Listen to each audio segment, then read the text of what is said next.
A driver accused of killing a 10-year-old boy has been given the green light to get back behind the wheel. The child's family says the decision is hard to accept and has urged other drivers to take more care on the roads. When Jack Power was struck down on a Blackburn street, his younger sister saw him being crushed by a van.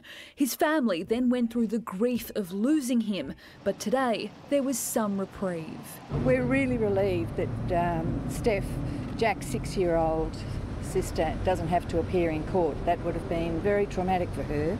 Defence lawyers wanted to cross-examine the little girl and her 12-year-old friend who saw the moment Jack was hit. A magistrate, however, ruled against them, saying, "I'm of the view that the trauma of having them cross-examined at committal overrides." The court was told the girls had been overheard saying, "We did nothing wrong, it was green."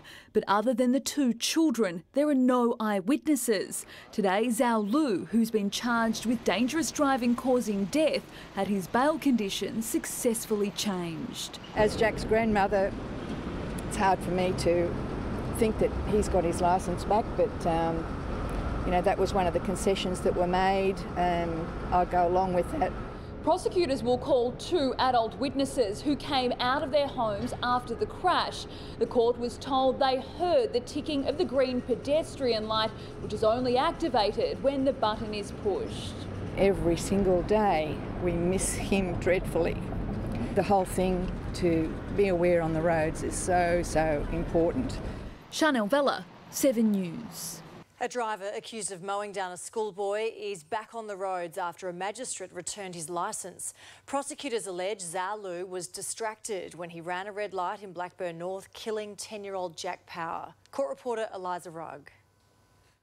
Zhao Lu on bail and free to get behind the wheel again, less than 5 months after he allegedly took the life of a little boy crossing the road. As Jack's grandmother, it's hard for me to think that he's got his licence back. In August last year, 10-year-old Jack Power was crossing at a pedestrian light in Blackburn South with his 6-year-old sister Stephanie and a female friend. Jack was hit by Lou's van and died in hospital the next day. Still reeling.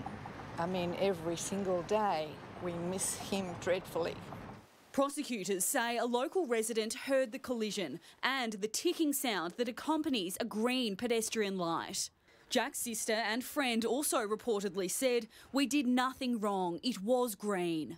Defence lawyers for Lou wanted to cross-examine the two children about their claims that the driver ran a red light. But that application was knocked back by the magistrate, who said that coming to court would be too traumatic for the young witnesses. It's bad enough that, you know, everything is going the way it is. Both little girls have been through enough. Lou will return to court in July, where it will be determined if there's enough evidence for him to stand trial. Until then, Jack's family is urging him to stay focused out on the road. The message to him is the same to everyone. But poor Jack, you know, he'll never come back. Eliza Rugg, 9 News.